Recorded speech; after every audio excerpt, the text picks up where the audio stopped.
gostaria de pedir para você ficar em pé enquanto nós estávamos no louvor. Eu até deixei aqui separado.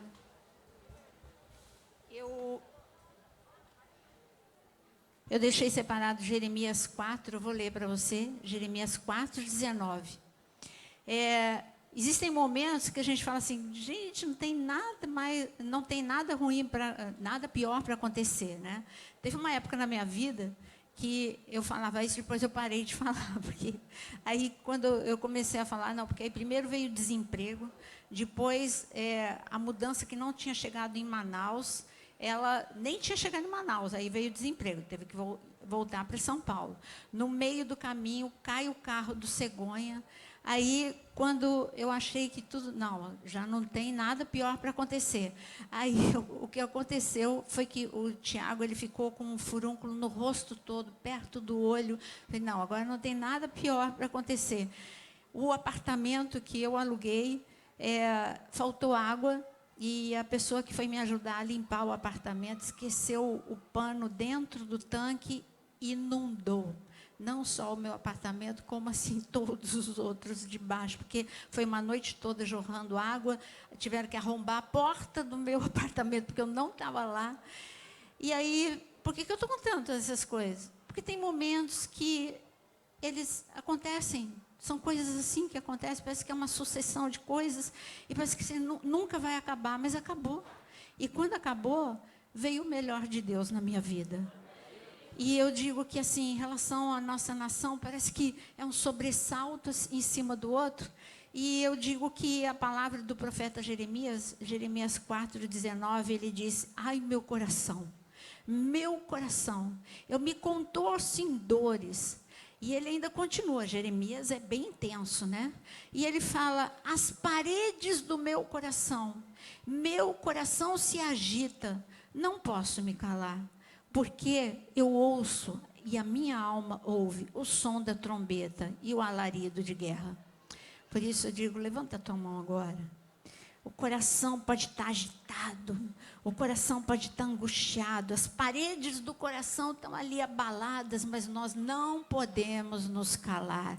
Nós não somos aqueles que retrocedem, Deus não se agrada daqueles que retrocedem. Nós continuamos firmes em oração, porque Deus está no controle desta nação, Deus está no controle da tua família, Deus está no controle de todas as coisas. Por isso, Senhor, nós queremos dizer como o profeta Jeremias, ainda que o nosso coração, Senhor, fique agitado, nós queremos declarar que não vamos nos calar. Senhor, o Senhor está entronizado nesta nação, tu reinas sobre este local. O Brasil, como nós falamos no domingo, Senhor, ele não é um local de escárnio, de deboche, mas é uma nação em que todos verão que o Senhor é rei desta nação, o Senhor governa nesta nação. Senhor, nós colocamos uma conexão direta entre céu e terra. Anjos de guerra venham sobre a nossa nação. Anjos de hierarquia superior estejam na porta da nossa nação. Estejam nos muros da nossa nação. Estejam visitando cada estado da nossa nação. Em nome de Jesus, que seja revertido, Senhor, e todo o plano das trevas, e que a tua vontade seja estabelecida em nome de Jesus. Amém. Amém? Pode sentar.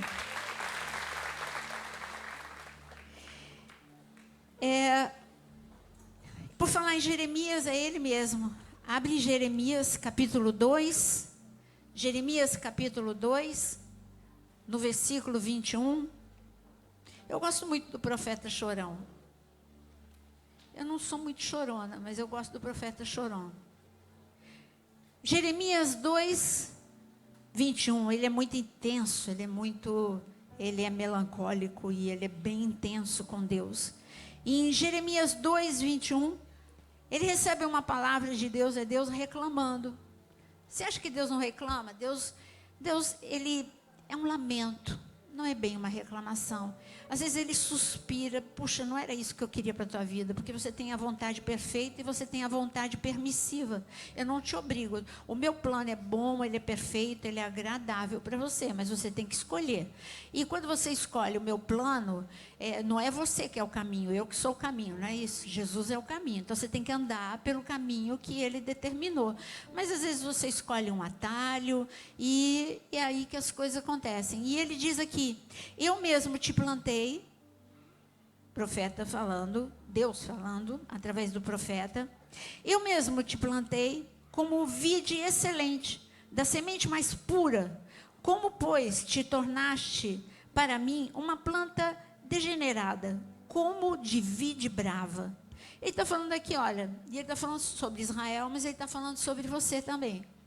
Ele te plantou aqui na terra, ele te colocou aqui na terra, você está na terra, então ele te colocou aqui na terra.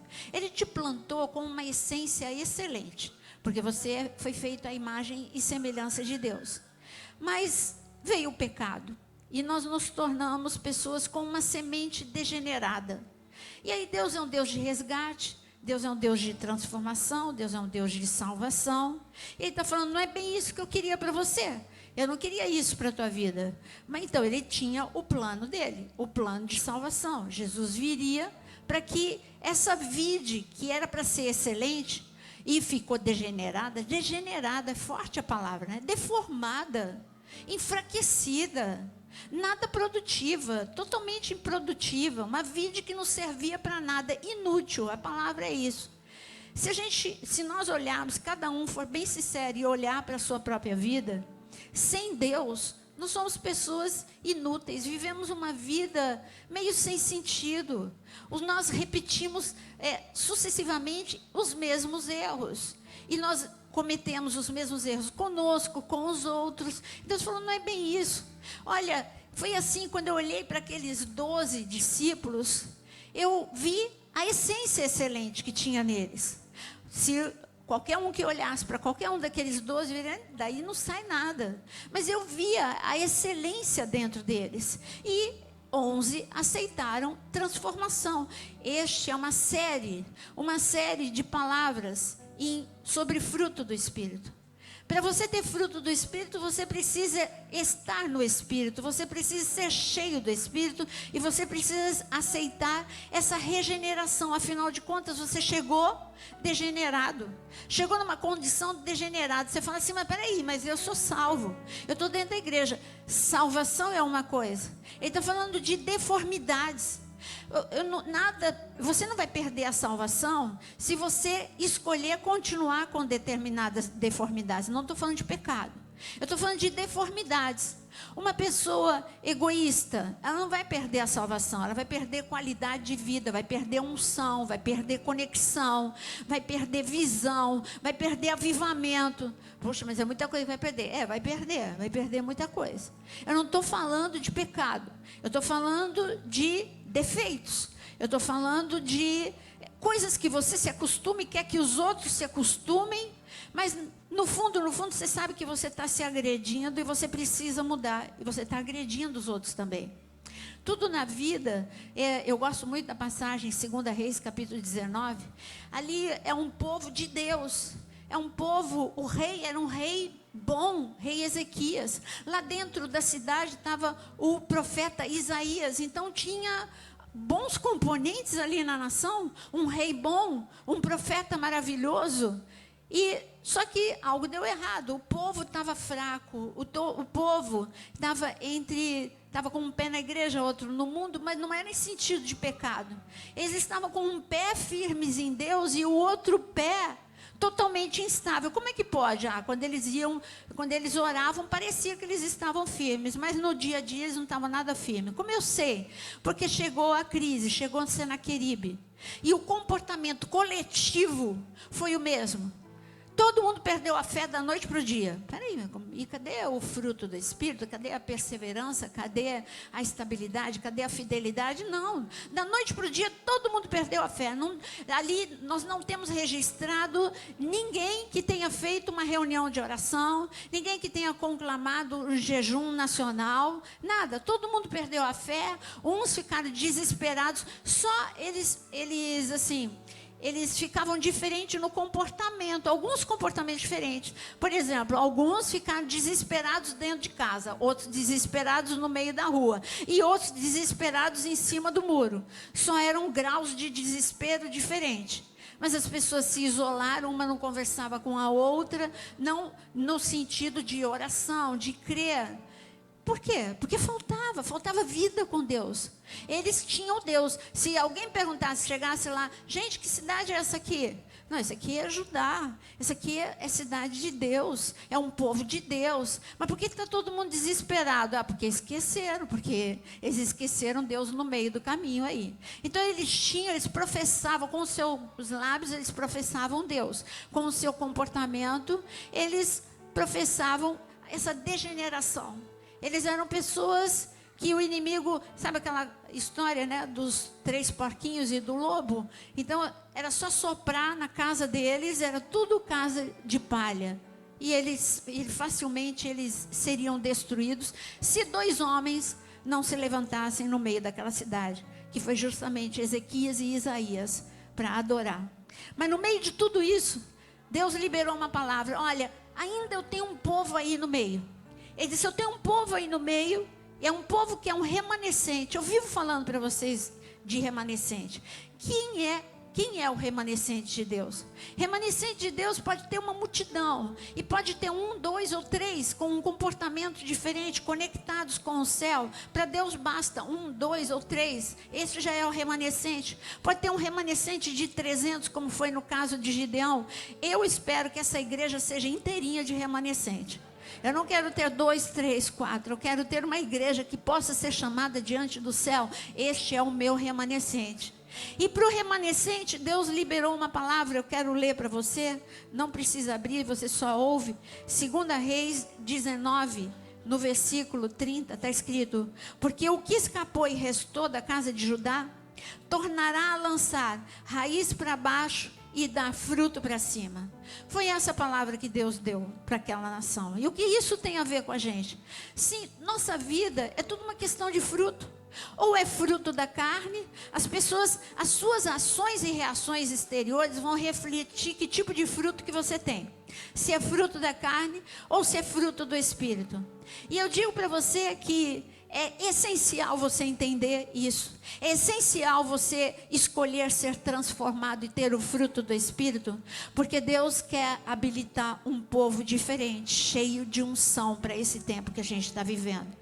Se você esperar um tempo sossegado, esquece. Olha para a igreja primitiva, quando eles achavam que o pior seria, nós já vimos tudo de ruim que podia ter aqui. Nós vimos a crucificação é o pior castigo. Não, logo depois, Nero teve a ideia de colocar os cristãos como lanternas vivas ali em Roma. E culpando os cristãos de coisas, de mentiras, de queimar, de destruir Roma, a sua loucura, o seu devaneio. Mas sempre vai ter gente com devaneio. O que eu quero te dizer é que a igreja primitiva não tinha sossego, tinha problema financeiro, tinha perseguição, tinha uma igreja com uma dura perseguição. Não é uma perseguição sutil, era uma dura perseguição. Ser cristão na igreja primitiva era não brincar com Deus. E eu digo para você que chegou um tempo igual. Agora não é tempo de brincar. É tempo de ser cristão de verdade. E ser cristão de verdade é não ter meia boca. É ser cheio do Espírito Santo de Deus. Você quer ser cheio do Espírito Santo de Deus? Eu estou falando de fruto do Espírito. Para você ter fruto do Espírito, você precisa ser cheio do Espírito Santo. A ponto dele controlar as tuas ações e reações. A ponto dele controlar os teus pensamentos. A ponto dele falar com você o tempo todo. Você abre a palavra e ele está falando. Você vai orar, Ele está falando. Você está andando na rua, Ele está falando. Você quer chegar nesse nível de relacionamento? Esse nível de relacionamento não era só para Ezequias e para Isaías. Era para a cidade toda. E Deus, quando viu que a cidade, claro que encabeçada por Isaías e Ezequias, muitos reagiram. Muitos foram atrás de Isaías e de Ezequias. Eu quero isso também para a minha vida. Aí Deus se agradou. Aí Deus falou: ainda tem um remanescente aqui. E esse remanescente, que ninguém dava nada, nem Senaqueribe dava nada por eles, vai ter raiz por baixo e vai ter fruto por cima. E eu digo para você, você vai ter raiz e você vai ter fruto. Mas sabe como é que funciona o reino espiritual? Jesus explicou. Aliás, o Espírito Santo explicou para a gente. Quando deu para Paulo essa palavra, ele disse que quando você se converte, eu amo essa palavra. Vocês já viram pela quantidade de vezes que eu falo sobre Colossenses, que nós somos transportados do reino das trevas para o reino da luz. Fala comigo, transportados. Essa ideia eu sempre explico para vocês.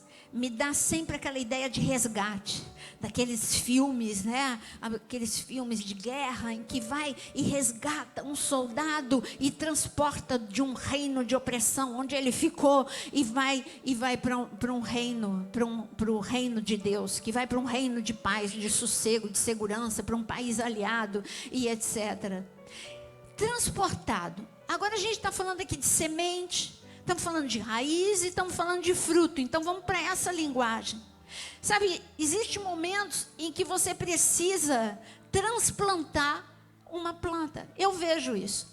Quando estão, por exemplo, ali quando eu fui para Dubai, várias vezes levando grupos para Israel, e eu entrava por Dubai, que era, que sacrifício entrar por Dubai, gente, que sacrifício, eu não tenho noção, que dureza, nada, estou brincando, que lugar lindo, que lugar maravilhoso, que lugar para você entender como o homem, Deus deu uma sabedoria tremenda ao homem, como que um homem pode construir, homens podem, claro, dinheiro, né, mas com sabedoria também. Como que homens podem construir uma cidade no meio de um deserto daquele? Não é como Israel. Israel precisa de sabedoria, de tecnologia, de dinheiro, tudo. Mas não é ali. Dubai é só deserto mesmo. Israel ainda tem o norte de Israel, que tem água, que tem frutífero, é bom ali, a agricultura é boa.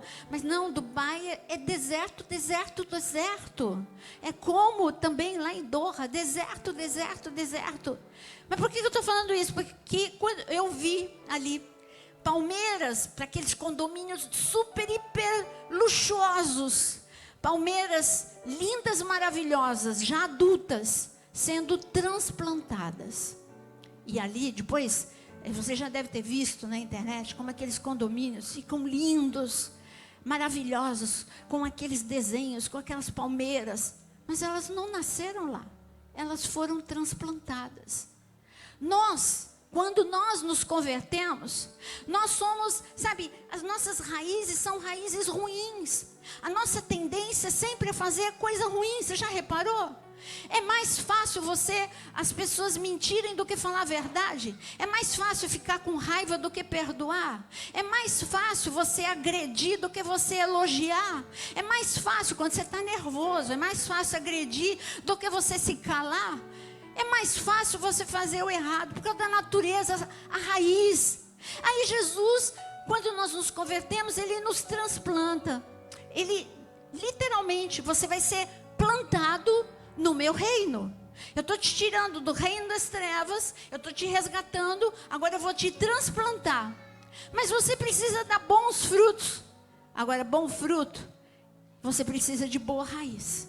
Se você não tiver boa raiz, nada de fruto bom. E o que eu faço?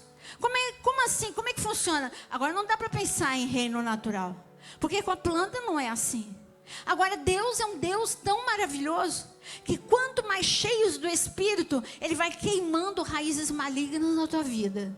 E raízes do coração dele, ligando o coração dele ao teu coração, começam a ser colocadas em você. Mas lá no oculto, de repente você começa a ser uma pessoa mais amorosa. Você que era uma pessoa, sabe, violenta, irado, irritado. Você que era desse jeito, quando você fala, não está certo eu ser assim, eu quero mudar, eu preciso mudar, eu vou me esforçar, Espírito Santo me ajuda, porque quando eu tiver vontade de ser violento, eu vou me calar. Quando eu tiver vontade de matar essa pessoa, eu tive que ter alguns choques. Deus teve que me dar alguns choques de realidade, porque eu achava que eu estava fazendo tudo certo. Mas como uma boa colérica, eu sempre tive uma tendência a ter muita dificuldade com o perdão.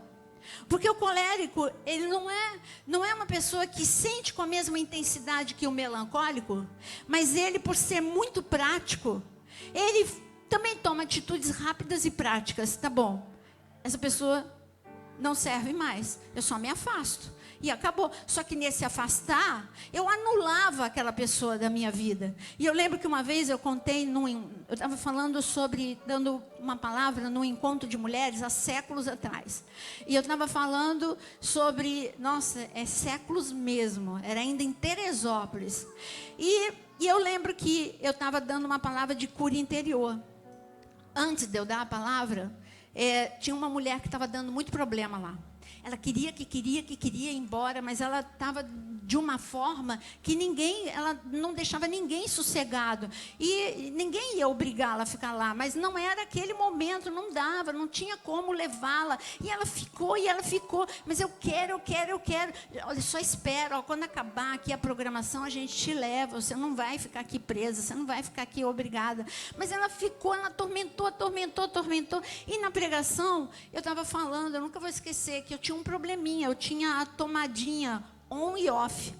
Então, se a pessoa fizesse alguma coisa para mim, eu colocava no off, pronto, desliguei, matei. Nunca mais aquela pessoa ficaria na minha vida. Era assim que eu eliminava meus problemas, até que Deus me deu um choque de realidade.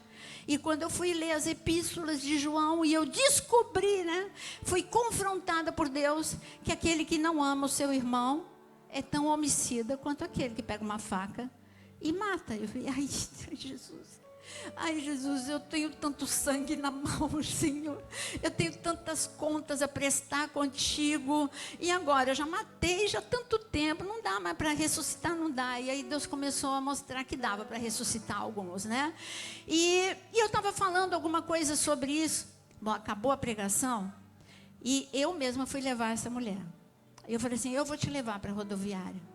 E aí eu vi que ela estava mansa, suave, mansa, tranquila. E aí eu peguei a mala dela, coloquei no carro. Quando eu estava indo lá para a rodoviária, no caminho, eu calada. Mas eu estava calada porque eu sou calada. Aí eu estava calada, mas estava gentil com ela. Eu não tinha colocado ela no off, não. Aí ela chega, assim, quase chegando na rodoviária. Ela falou assim, eu estou no off. Eu falei, não dá não, querida. Então, dá para eu me arrepender? Eu falei, dá, vamos voltar. Então, gente, nós precisamos, literalmente, falar, Deus, eu quero que raízes malignas, elas saiam do meu coração. Eu quero dar fruto bom. Você quer dar fruto bom?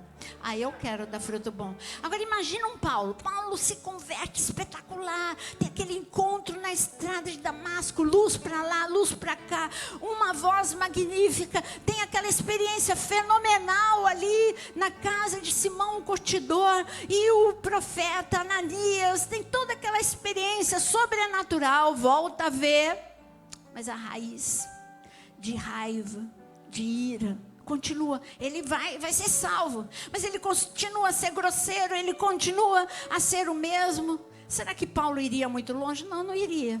Será que Paulo seria salvo? Sim, mas com um comportamento que ele seria o mesmo. Ele só mudaria que ele seria salvo, mas ele não teria unção, ele não teria teria ministério, ele não teria amigos, ele seria aquele Saulo solitário de antigamente. Não seria Paulo, ele seria Saulo, o solitário. Então nós precisamos mudar urgentemente, porque o Espírito Santo quer te inundar. Ele quer te dar um nível de unção que você não conhece. Tudo que você conhece até hoje é pouco diante daquilo que está para ser derramado sobre a igreja de Cristo no século 21, às vésperas de Cristo voltar. Eu acabei de receber um recado da minha mãe espiritual, minha primeira pastora, e ela mandou dizer assim, por uma pastora, ela falou assim, fala para a Naira, que quando eu estava celebrando uma ceia, Jesus disse que do púlpito está saindo pouca palavra de que ele vai voltar, e eu preciso que ela venha aqui para ensinar a igreja que Jesus está voltando. Gente, existe um grito, Jesus está voltando. O Espírito e a noiva têm que dizer, vem.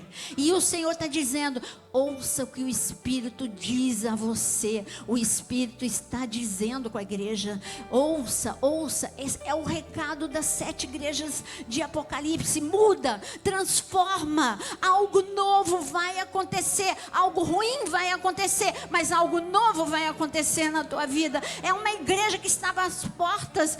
As 7 igrejas de Apocalipse são igrejas que estariam às portas de uma grande perseguição, e nós estamos às portas de grandes problemas, mas nós estamos às portas de grandes milagres também.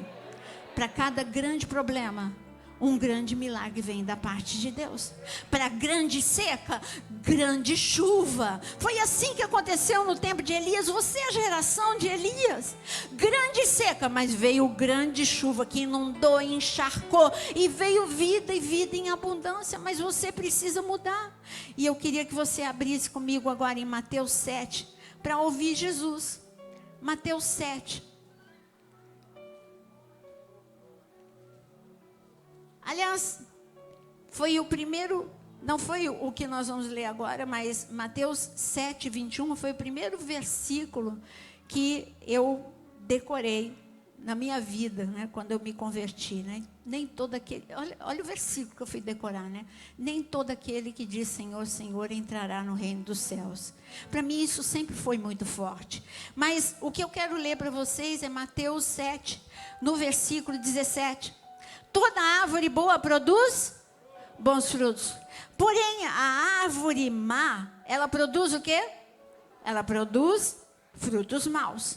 Não pode a árvore boa produzir frutos maus, nem a árvore má produzir frutos bons. Toda árvore que não produz bom fruto é cortada e lançada ao fogo. Assim, pois, pelos seus frutos os conhecereis.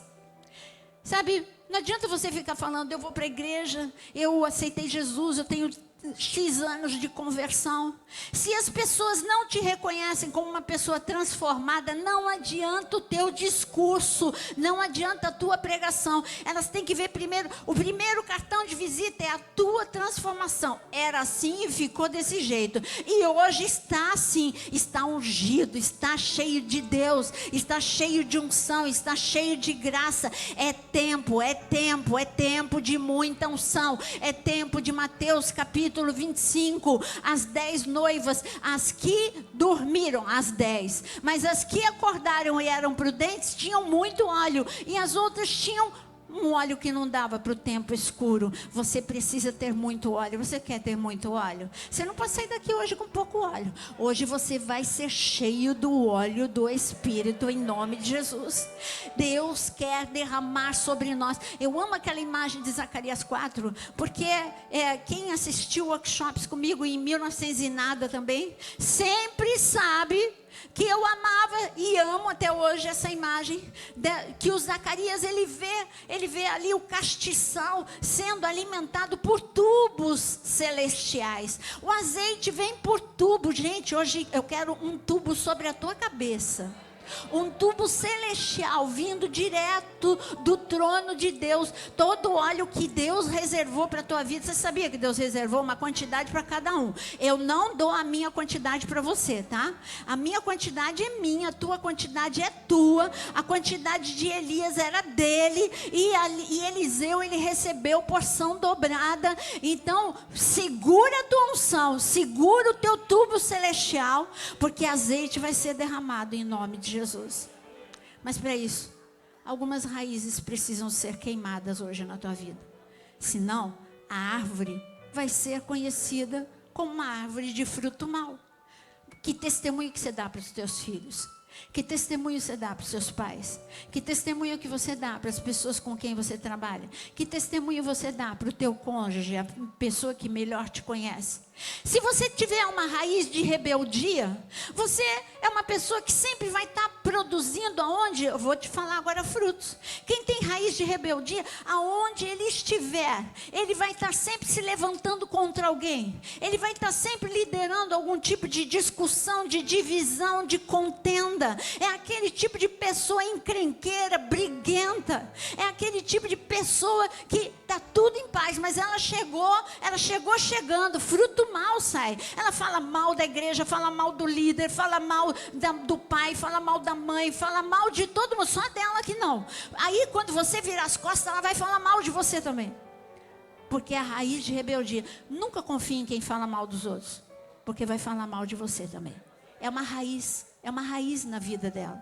A raiz de rebeldia precisa ser queimada. Você quer que a raiz de rebeldia seja queimada? Ah, tem que queimar. Queima, Jesus. Essa igreja aqui queima em nome de Jesus.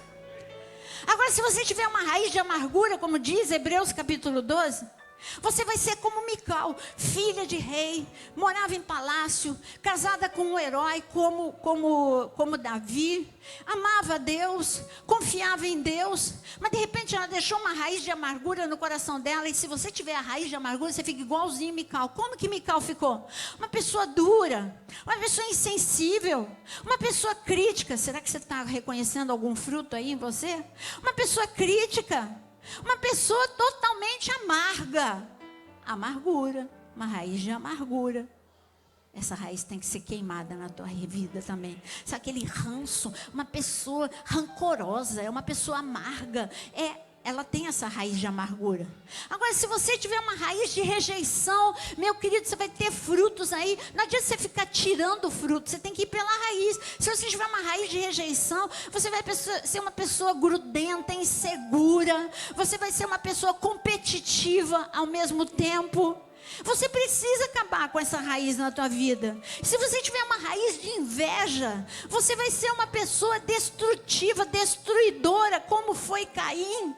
Enfim, eu passaria a noite falando de raízes e de frutos na tua vida. Mas basta você saber, você conhece o fruto que você tem que não é bom. Não pensa no fruto do teu marido, da tua esposa, da tua mãe, do teu pai, do teu amigo. Hoje é dia de você se examinar e pensar qual é o fruto que eu quero que seja eliminado, porque eu quero ficar ligado no tubo. Se você não se desligar dessas raízes, o tubo não vem sobre a tua vida. O tubo só vem sobre árvore boa, com fruto bom, e você é vide excelente de Deus. Você viu Jeremias 2? Eu te plantei como vide excelente, semente excelente. Era para você dar frutos excelentes. Como é que você ficou degenerado, deformado, enfraquecido, estéril? Bom, a vida faz isso com a gente. Mas hoje você tem tudo para ser regenerado em nome de Jesus, restaurado. Mas a gente vem numa série falando do fruto do Espírito, e cada quarta-feira nós temos, e para não ficar sombra de dúvida de que todo mundo precisa de domínio próprio, vocês tiveram 2 quartas de domínio próprio. Uma eu falei, a outra a Leia Mendonça falou. Já falamos de mansidão, já falamos de vários, mas agora eu quero falar hoje sobre paciência. Romanos 12, doeu essa, né? Romanos 12, 12. Paciência tem tudo a ver com a nossa vida espiritual. Em Romanos 12, Olha que lindo. Virtudes que nós precisamos ter. Eu vou começar no versículo 9. Virtudes que nós precisamos ter. Primeira, amor, né? Que o amor seja sem hipocrisia. Detestai o mal, apegando-se ao bem. Segundo, ainda continua falando do amor no versículo 10. Amai-vos cordialmente uns aos outros com amor fraternal, preferindo-vos em honra uns aos outros. No zelo, não sejais remissos, sede fervorosos de espírito, servindo ao Senhor. E agora é o nosso versículo, versículo 12. Regozijai-vos na esperança, sede pacientes na tribulação, na oração perseverantes. Gente, a única coisa fácil aqui é a primeira. Ser feliz, regozijar na esperança. Quem que não vai ficar feliz quando você tem esperança? Eu tenho esperança de um país melhor, tenho esperança de ser curado, tenho uma esperança dos meus filhos estarem na casa de Deus, tenho esperança, fala aí a esperança, eu tenho esperança de ser bem sucedido profissionalmente. Fale de muitas esperanças e você vai abrir um sorriso de orelha a orelha. Quando você tem esperança, você se alegra. É fácil você ter esperança, sorrir porque você tem esperança. Agora é coisa dura. Sede paciente na tribulação. Quem é que tem paciência na tribulação? A tribulação chega, a primeira coisa que chega junto com a tribulação é a impaciência, é a ansiedade, é a agitação, é a angústia, é o tormento. Como é que eu vou ser paciente? Eu tenho uma pessoa que a gente pode dizer que foi paciente na tribulação. Será que você lembra de alguém? Quem? Jesus, sim. Agora, sem ser Jesus. Jó, claro que foi Jó. Mas primeiro eu preciso definir o que é paciência. Eu coloquei uma frase para definir paciência. É a capacidade de esperar sem perder controle, sem se consumir e sem se desesperar. Você tem? Capacidade. Eu vejo garotas com 22 anos, de cabelo em pé, eu tenho que casar, desesperada, não é? Eu vejo pessoas desesperadas por pouquíssima coisa. Olha, capacidade de esperar, sem perder controle, sem se consumir e sem se desesperar. Isso fala de maturidade. Uma pessoa que não se desespera e espera, é porque ela tem maturidade. Você já viu uma criança esperar? Ela não espera. Quem aqui tem filho pequeno? Levanta a mão. Ou filho, ou primo, ou neto, alguma coisa pequena aí. Levanta a mão.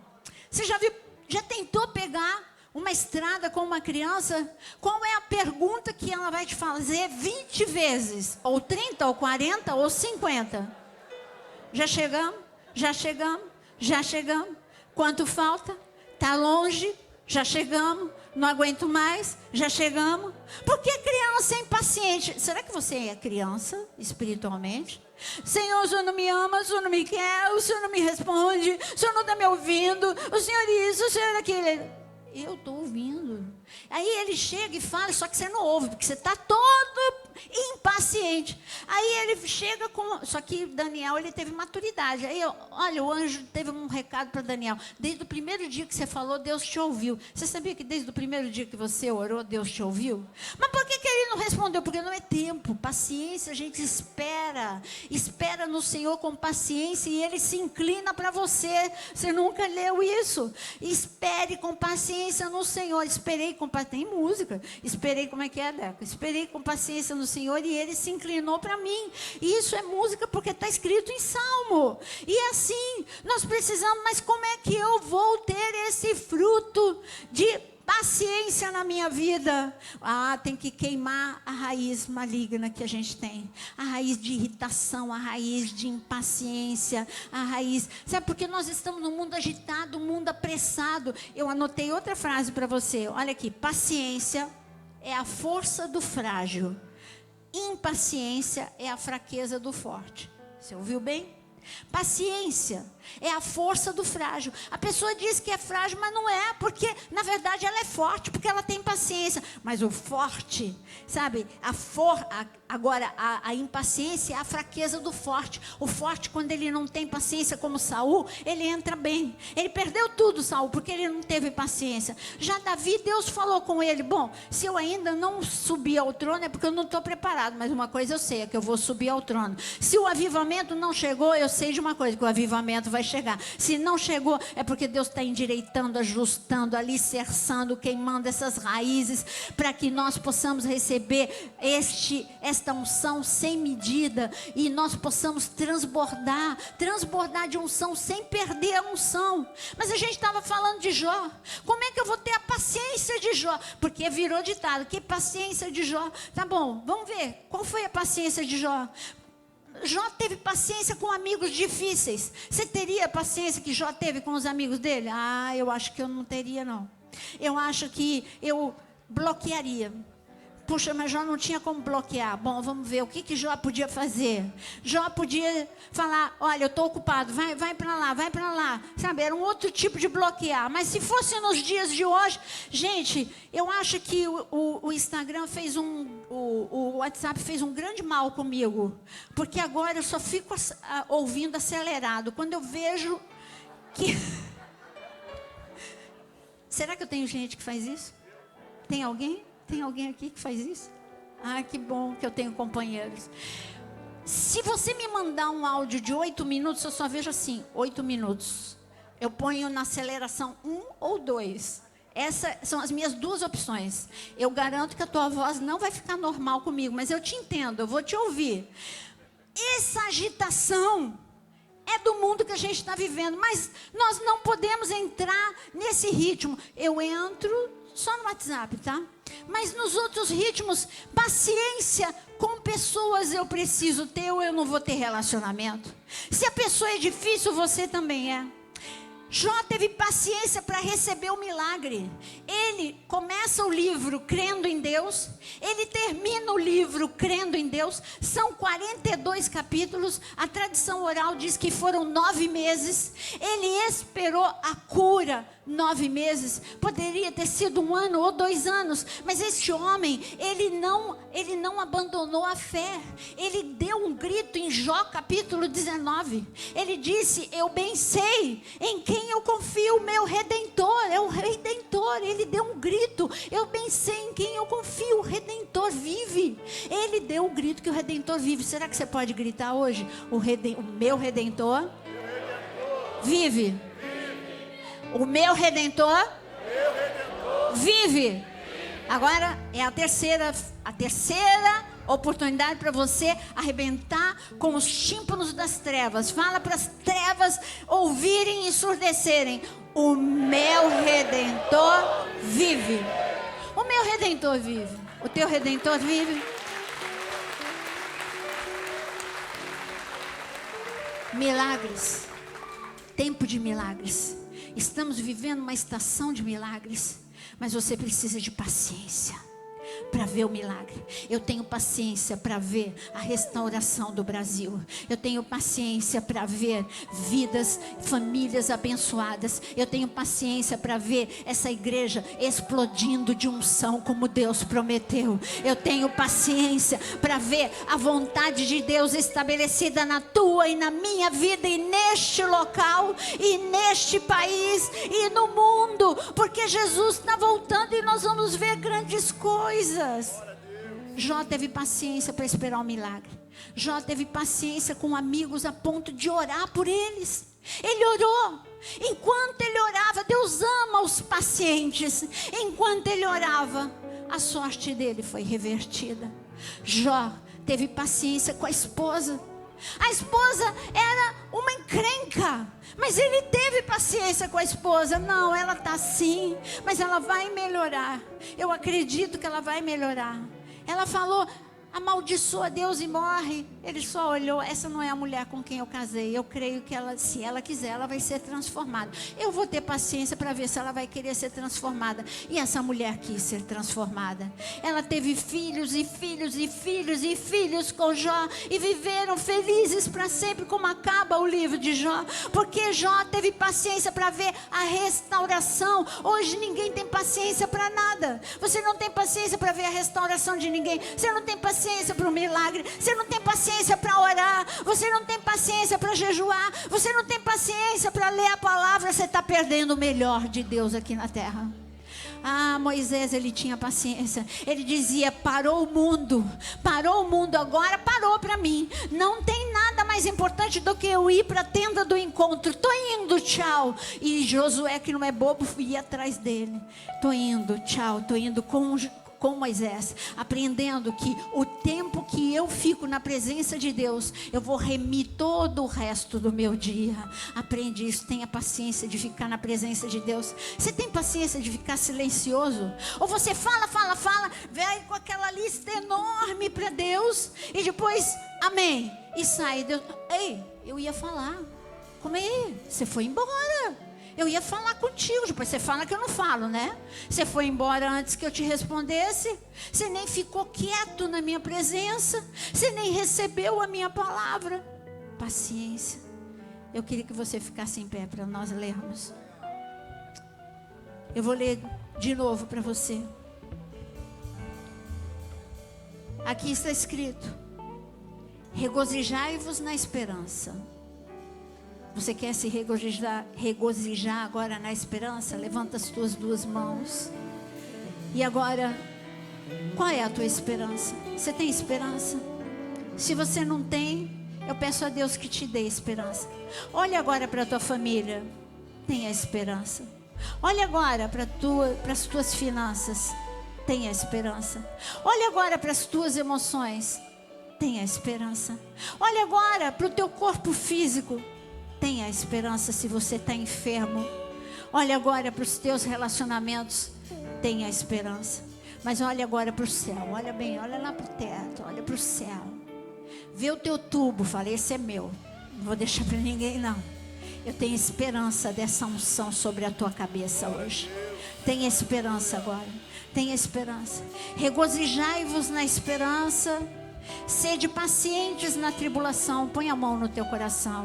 Se você está igual Jeremias: parede do meu coração. Eu não estou aguentando. Eu vou desistir. Deus não me ouve. Deus te ouve sim. Sede paciente na tribulação. Deus não muda. Ele não tem sombra de variação. O mesmo Deus de milagres de ontem é o Deus de milagres de hoje. Ele vai te responder. Ele sempre responde. Sede paciente na tribulação, porque você vai ver a glória de Deus. Daniel foi paciente, hora após hora. Ele sabia que ia amanhecer. Ele sabia que o dia ia raiar. Hora após hora ele sabia que aquela mordaça ia continuar a funcionar na boca dos leões. Hora após hora ele foi paciente, e ele foi tirado e honrado daquela cova dos leões. Hora após hora. Tenha certeza, é um processo. Deus está tapando a boca dos leões. Deus está fazendo o dia clarear, como foi cantado aqui. Sabe, o choro pode durar uma noite, mas a alegria chega pela manhã. Sede paciente. Pode ser longa a noite, mas amanhã ela vem com certeza. Sede paciente na tribulação. Mas a última coisa que diz: na oração perseverantes. Agora levanta as tuas duas mãos de novo. Oração. Na oração perseverante. Vamos perseverar agora. Vamos orar. Ora como você nunca orou. Ora por você mesmo. Ora pela tua família. Ora agora. Fala: Senhor, eu quero agora o meu tubo. Começa a derramar o meu tubo sobre a minha cabeça. Senhor, eu quero clamar. Senhor, levanto as minhas mãos para clamar por famílias. Que o teu poder e a tua graça comece a visitar famílias, crianças, jovens, casamentos destruídos. Sejam agora visitados pelo teu poder. Restaura, cura, salva, liberta. Famílias sejam curadas. de Jesus. Eu, Senhor, olha para aqueles que estão enfermos no físico.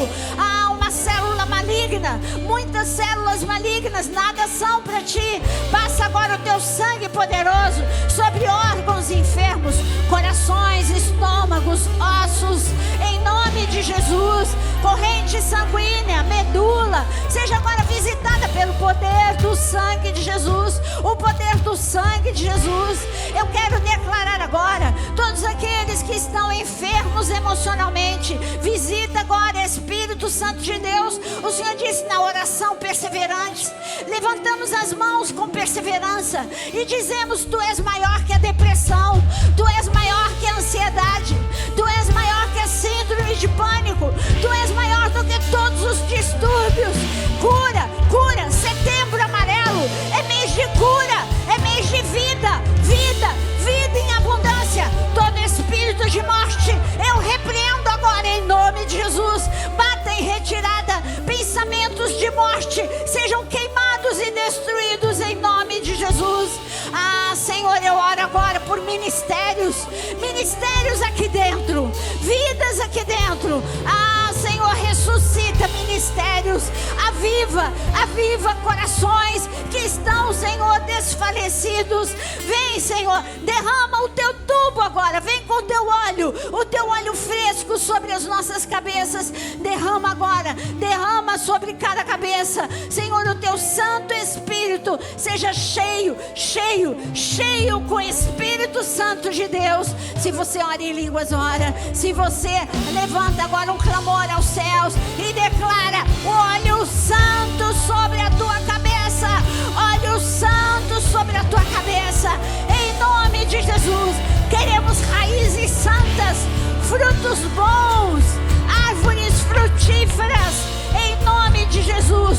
Eu chamo a existência dons, eu chamo a existência dons, em nome de Jesus, em nome de Jesus. Espírito, encha minha vida. Espírito, encha minha vida. Enche-me com teu poder, pois de ti eu quero ser. Espírito, enche o meu ser. Levante suas mãos e diga: aleluia. As minhas mãos eu quero levantar e em louvor te adorar. Meu coração eu quero derramar diante do teu. Oh, as minhas mãos, aleluia. As minhas mãos eu quero levantar e em louvor te adorar. Meu coração eu quero derramar diante do teu altar. Você vai ser irreconhecível. Amanhã, quando você acordar e pequenas coisas tirarem a tua paciência, é algo que não saiu do jeito que você queria, é um café que não saiu do jeito que você queria, e cada vez que você tiver uma tendência a ser impaciente, você fala: essa raiz eu não quero, a raiz da impaciência eu não quero na minha vida. Eu quero dar fruto bom, porque eu não quero perder o tubo sobre a minha cabeça. O tubo, você tem que dormir com esse tubo, e você tem que acordar com esse tubo celestial sobre a tua cabeça. Aí quem fala: mas se você não conhece essa passagem, leia Zacarias capítulo 4. O profeta viu um tubo saindo azeite dourado sobre as duas testemunhas e enchendo os castiçais, o candelabro com óleo santo. Este é o óleo das duas testemunhas que vão enfrentar o anticristo. Nós estamos enfrentando o espírito do anticristo, mas nós vamos prevalecer em nome de Jesus. Por isso, levanta as suas mãos e mais uma vez canta essa música. Fala: Senhor, eu quero o teu Santo Espírito, eu quero ser cheio do teu Santo Espírito, eu quero o fruto do teu Espírito em nome de Jesus. Espírito, encha minha vida. Espírito, encha minha vida. Enche-me com teu poder, pois de ti eu quero ser. Espírito, enche o meu ser. Levante as mãos e diga: as minhas mãos levantarei. As minhas mãos eu quero levantar e em louvor te adorar. O meu coração eu quero derramar diante do teu altar. As minhas mãos eu quero levantar e em louvor te adorar. O meu coração eu quero derramar diante do teu altar. Oh Senhor Espírito Santo, essa igreja é tua. Oh Senhor Espírito Santo, movimenta, movimenta agora, movimenta, movimenta corações, enche, enche até transbordar. Oh Espírito Santo, foi um clamor. Nós queremos levantar as nossas mãos e nos enchermos de ti. Queremos ser cheios até transbordar. Seja cheio, cheio até transbordar, em nome de Jesus. Cheio até transbordar. Mais de ti, mais de ti, mais do teu Santo Espírito, mais do teu Santo Espírito, em nome de Jesus, em nome de Jesus. Amém, amém.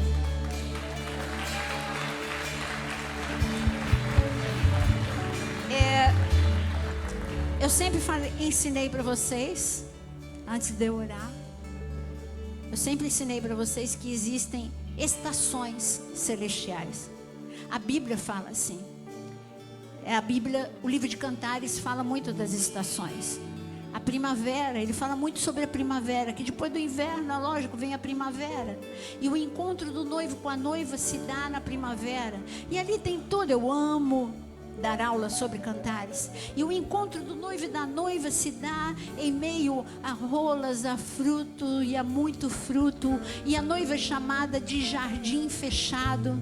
Eu quero dizer que a estação que nós, igreja, estamos vivendo, por incrível que pareça, você diz: eu estou vivendo o inverno. Não, nós estamos entrando na primavera, estação do céu. Eu não estou falando de estação do inferno, não. Eu estou falando de estação do céu. A estação do céu sobre a tua vida é a primavera.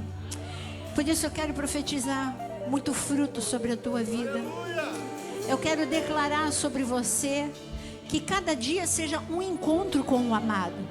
Quando você abrir os seus olhos e disser bom dia, diga: meu amado, hoje o meu dia é contigo. Tu és a minha prioridade. Eu quero viver a estação do céu na minha vida. A estação do céu é muito fruto. A estação do céu é muito encontro com o amado. A estação do céu é tempo de andar em lugares altos, como diz o lugar em Cantares. Cantamos tanto como igreja, cantamos tanto: ah, noivo, quero andar nos montes com o noivo. E ele está falando: ei, você só cantava, agora eu estou querendo tirar você do vale e andar nos altos montes. Se você quer andar nos altos montes com o Senhor, levanta a tua mão e diz: Senhor, eu quero a estação dos céus. Eu quero andar nos montes. Eu quero me conectar a Ti. Senhor, toda mente agora eu desconecto agora de toda ansiedade, de toda preocupação, de todo medo. E eu conecto todas essas mentes a Ti. Senhor, o Senhor diz para levarmos cativos nossos pensamentos a Jesus Cristo. E eu levo agora, Senhor, estação de milagres sobre esta igreja. Estação de milagres sobre a Tua vida. Estação de milagres sobre a Tua família. Estação de milagres sobre a nossa nação. Desperta, gigante, desperta. Esse gigante vai despertar. Esse gigante vai levantar em graça e em unção, em nome de Jesus. Não larga a mão da tua nação. Não larga a mão. Segura profeticamente. Segura na mão da tua nação e diz: eu não largo, eu não abandono, eu não rejeito, eu não vou murmurar, eu vou orar e eu vou crer até o fim. Senhor, nós queremos nessa noite, com o óleo santo sobre as nossas cabeças, Senhor, clamar mais uma vez por nossa nação. Visita a nossa nação, coloca em ordem, Senhor, que tire todas as raízes malignas e que seja uma nação de bons frutos, justiça, prosperidade, alegria, paz, segurança.